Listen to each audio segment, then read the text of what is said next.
बिस्मिल्लाहिर्रहमानिर्रहीम। अस्सलामुअलैकुम। लाखों करोड़ों दरूद व सलाम नबी करीम सल्लल्लाहु अलैहि वसल्लम पर और उनकी आल पर। मैं हूं अनाबिया और वेलकम करती हूं आपको अपने यूट्यूब चैनल चटखारे पकवान में।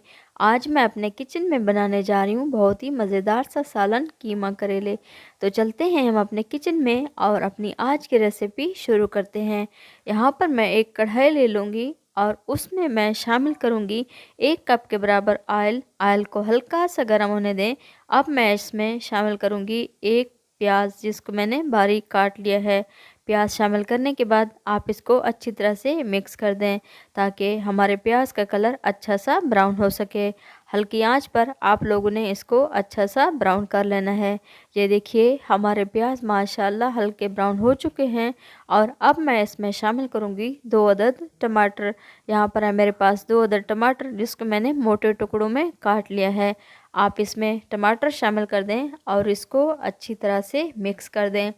टमाटरों को आप अच्छी तरह से मिक्स करें और थोड़ी देर के लिए आप इसको 2 से 3 मिनट के लिए ढाँप दें ताकि हमारे ये टमाटर अच्छे से सॉफ्ट हो जाएं। ये देखिए हमारे टमाटर अच्छे से सॉफ्ट हो चुके हैं और अब मैं इसको अच्छी तरह से मिक्स कर दूंगी और आप लोगों ने भी ऐसे ही करना है। आप इसको अच्छी तरह से मिक्स करें और ये टमाटर अच्छी तरह से सॉफ्ट हो जाएं जब तक आप इसको अच्छी तरह से मिक्स करते रहें। और अब यहाँ पर मेरे पास है बीफ का कीमा। बीफ का कीमा है मेरे पास 300 ग्राम के बराबर। इसको मैंने धोकर अच्छी तरह से खुश कर लिया है। ये कीमा मैं इसमें शामिल कर दूंगी और इसकी अच्छी तरह से भुनाई कर लूँगी। 2 से 3 मिनट तक इसकी अच्छी तरह से भुनाई कर लूँगी ताकि इसका कलर चेंज हो जाए और इसकी स्मेल जो है वो भी ख़त्म हो जाए। इसका कलर चेंज हो चुका है और अब मैं इसमें शामिल कर रही हूँ 1 चम्मच के करीब अदरक और लहसुन का पेस्ट। आप इसमें अदरक और लहसुन का पेस्ट शामिल करें और इसको अच्छी तरह से मिक्स करें। ये देखिए मैंने इसको अच्छी तरह से मिक्स कर लिया है और ऑयल भी ऊपर आ चुका है। और अब इसमें मैं थोड़े से मसाले शामिल कर रही हूँ। आधा चम्मच के करीब मैंने इसमें शामिल किया नमक, आधा चम्मच हल्दी और 1 चम्मच इसमें शामिल करूँगी खुश्क धनिया और आधा चम्मच के करीब मैंने इसमें शामिल किया है सफ़ेद ज़ीरा। सफ़ेद ज़ीरा का पाउडर है यहाँ पर मेरे पास। सफ़ेद ज़ीरा का पाउडर शामिल करने के बाद 1 ही चम्मच मैं इसमें शामिल करूँगी लाल मिर्च का पाउडर।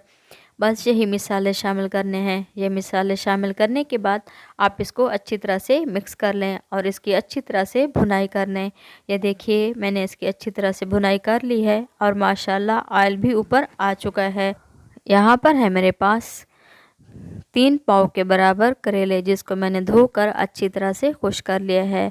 आप करेलों को अच्छी तरह से साफ़ कर लें और फिर इसको बारीक काट लें। यह देखिए मैंने इसको बारीक स्लाइसेस में कट कर लिया है और उसको धोकर हाथों की मदद से अच्छी तरह से निचोड़ लिया है ताकि इसका पानी अच्छी तरह से खुश्क हो जाए और ये कड़वे तैयार ना हो।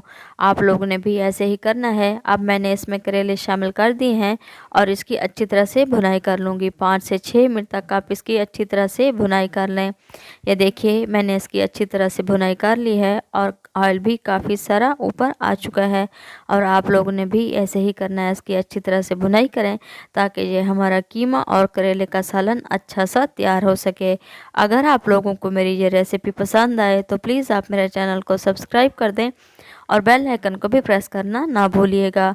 ये देखिए अब मैंने इसमें 1 गिलास के बराबर पानी शामिल कर दिया है ताकि हमारे ये करेले अच्छे से सॉफ्ट हो जाएं। अब मैंने इसमें 1 गिलास के बराबर पानी शामिल किया है और 5 से 10 मिनट के लिए मैं इसको ढाँप कर छोड़ दूँगी। फ्लेम आप लोगों ने स्लो ही रखनी है ताकि हमारे ये करेले अच्छे से सॉफ्ट और तैयार हो सकें। यह देखिए मैंने इसकी अच्छी तरह से भुनाई कर ली है और इसका पानी भी खुश्क हो चुका है। 5 से 6 मिनट गुजरने के बाद अब मैं इसकी अच्छी तरह से भुनाई कर लूँगी और ये करेले भी अच्छे से सॉफ्ट हो चुके हैं और आप लोगों ने भी ऐसे ही करना है। अगर आप लोगों को मेरी वीडियो पसंद आए तो प्लीज़ आप मुझे कमेंट्स बॉक्स में भी बता दिया करें कि आप लोगों को मेरी वीडियोस कैसी लग रही हैं। और अब इसके ऊपर मैं थोड़ा सा हरा धनिया डाल दूँगी। हरा धनिया आप हमेशा धोकर ही इस्तेमाल किया करें। हमारे कीमे और करेले का सालन तैयार हो चुका है और आप लोगों ने भी इसे ज़रूर ट्राई करना है। ये देखिए और मैं अब आप लोगों को चेक करवाती हूँ। हमारे करेले अच्छे से गल चुके हैं और बहुत ही मज़े के और बहुत ही टेस्टी तैयार हुए हैं। तो मिलते हैं हम अगली रेसिपी में। अल्लाह ताला आपको खुश रखे, अपनी हिफ्ज़-ओ-मान में रखे। अल्लाह हाफिज़।